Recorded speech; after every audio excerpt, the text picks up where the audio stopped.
Praise the lord. నేటి దిన వాగ్దానము. దేవా, బాల్యము నుండి నీవు నాకు బోధించుచూ వచ్చితివి. ఇంతవరకు నీ ఆశ్చర్య కార్యములు నేను తెలుపుచూనే వచ్చితిని. కీర్తనలు 71:17. దేవుని కుమారునికి సమమైన జీవితాలను మనం మలుచుకుందాము.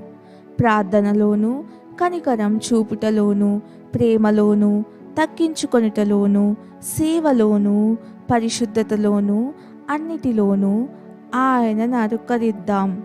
ఆయన పాదాలు ఎప్పుడూ ఆయనను అపరిశుద్ధ స్థలాలకు తీసుకొని వెళ్ళలేదు.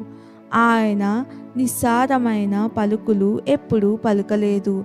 ఆయన ఎన్నడూ అపరిశుద్ధమైన వాటిని కన్నెత్తి చూడలేదు.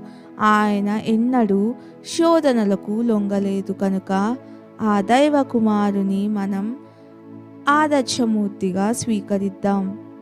ప్రార్థన. ప్రియ ప్రభువా, గణనీయమైన మాదిరిని మాకు చూపావు. నీ పోలికగా ఎదగడానికి నీ కృపను చూపండి. సమస్త విషయాలలోనూ నీ పోలికగా నడవడానికి సహాయం చేయుమని నీ పవిత్ర నామానికి ప్రార్థిస్తున్నాను తండ్రి. ఆమెన్.